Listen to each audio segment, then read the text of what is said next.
2 BHK ప్లాట్లు గృహ ప్రవేశానికి సిద్ధంగా ఉన్నవి. కేవలం 2 లక్షలు కట్టి మీ ప్లాట్ రిజిస్ట్రేషన్ చేసుకోండి. SBI అప్రూవల్ కలిగిన అపార్ట్మెంట్. మా ప్రత్యేకతలు మోడర్న్ ఎలివేషన్, విశాలమైన కామన్ ఏరియా, 100% వాస్తు, generator backup, solar fencing, bank loan సదుపాయం కలదు. బుకింగ్స్ కొరకు సంప్రదించండి. Srikala park towers, Annamayya circle, Hanuman junction ఎదురుగా, Nellore. Welcome to SAS TV. నేను మీ ఆబిద్ హుసేన్. సేవ్ నెల్లూరు. గూడూరుని ఎట్టి పరిస్థితుల్లో నెల్లూరులో కలపాల్సిందే అని చెప్పి గట్టిగా నినాదం అయితే వినిపిస్తోంది. అటు గూడూరులో స్థానిక ప్రజలు కూడా నెల్లూరు అయితే దగ్గరగా ఉంటుందని చెప్తూ ఉన్నారు.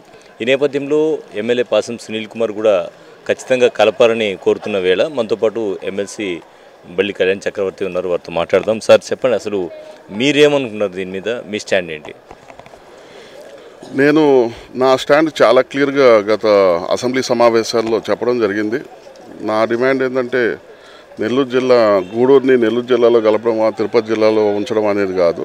నేను గూడూరు జిల్లానే ప్రత్యేక జిల్లాగా చేయవలసిందిగా నేను చాలా గట్టిగా కౌన్సిల్లో కానీ మాట్లాడడం జరిగింది. అయితే ఒకవేళ వీలు కాని పక్షంలో అక్కడున్న ప్రజల అభిష్టం మేరకు నెల్లూరు జిల్లాలో కలపాలని చెప్పేసి కోరడం జరిగింది. కాబట్టి నేను గతంలోనే మొన్న అసెంబ్లీ సమావేశాల నుంచి నేను ప్రత్యేకంగా గూడూరు జిల్లాని చేయవలసిన దానికి మాకున్న అన్ని వనరుల గురించి, అవకాశాల గురించి స్పష్టంగా తెలియజేయడం జరిగింది. అంటే రాజకీయంగా ఎవరు అడ్డుపడుతున్నారు అనేటువంటి మాట ఎక్కువగా వినబడుతుంది. అటువంటి కారణాలు ఏమన్నా ఉన్నాయా? అసలు గూడూరుని తిరుపతిలో కలపాల్సిన అవసరం ఏమొచ్చిందంటారు? గూడూరుని తిరుపతిలో కలిపింది 2022లో. గత ప్రభుత్వంలో గూడూరుని తిరుపతి జిల్లాలో కలపడం జరిగింది. ఆ రోజు కూడా అప్పటి ముఖ్యమంత్రి వర్యులకి నేను లెటర్ ఇవ్వడం జరిగింది. ఎందుకంటే గూడూరులో ఉన్న ప్రజలందరూ అధిక శాతం నెల్లూరు జిల్లాలో ఉండాలని కోరుకున్నారు. కానీ ఆ రోజుల పరిస్థితిని బట్టి అలా కలపడం జరిగింది. ఆ రోజు పెద్దగా ఎవరు స్పందించలేదు. మరి ఈరోజు మీకు అందరికీ తెలిసిందే, మనకు గెజెట్లో అయితే కొత్తగా ఏదైనా పెట్టేటప్పుడు చెప్తారు, కానీ ఆల్రెడీ ఉన్న జిల్లాని తిరిగి పెట్టే అవకాశం లేదు. అయినా సరే ఎమ్మెల్యే గారు అయితేనేమి, నేనైతేనేమి ప్రజల అభిష్టం మేరకు గూడూరు ప్రజలు ఏం కోరుకుంటున్నా అది ప్రభుత్వం దగ్గర ముందుంచడం జరిగింది.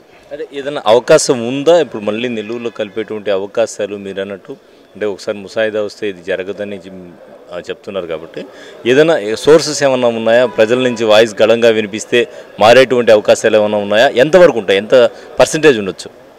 ఇప్పుడు ప్రజల నుంచి ఎప్పుడూ గూడూరుని నెల్లూరులో కలపాలనేది గట్టిగా వినిపిస్తూ ఉన్న వాయిసే. కాకపోతే నేను నమ్మే సిద్ధాంతం ఏంటంటే, నాకు ఖచ్చితంగా గూడూరు జిల్లా చేయడం అనేది చాలా ఇంపార్టెంట్ ఇష్యూ. ఎందుకంటే గూడూరు చాలా పురాతనమైన రెవెన్యూ డివిజను, చాలా పెద్ద రెవెన్యూ డివిజన్. గూడూరు, సూలూరుపేట, వెంకటగిరి 3 నియోజకవర్గాలు కూడా గూడూరు నియోజకవర్గంలో చాలా రోజుల నుంచి ఉన్నాయి.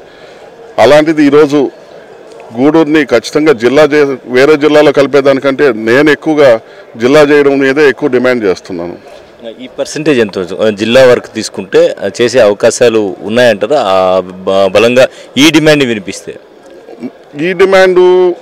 ఆ డిమాండ్ అయినా ఖచ్చితంగా మనం చేరవలసిన దగ్గర చేరితే ఖచ్చితంగా ఎక్కువ అవకాశం ఉన్నారని చెప్పేసి నేను తెలియజేసుకుంటున్నాను. సో మొత్తానికి గూడూరుని జిల్లా చేయాలి అనేది బలమైన డిమాండ్. ఈ డిమాండ్ని బలంగా వినిపిస్తామని చెప్పి తెలియజేస్తున్నారు బల్లి కళ్యాణ్ చక్రవర్తి. కెమెరామెన్ మహేష్తో హుసేన్, సాస్ టీవీ నెల్లూరు.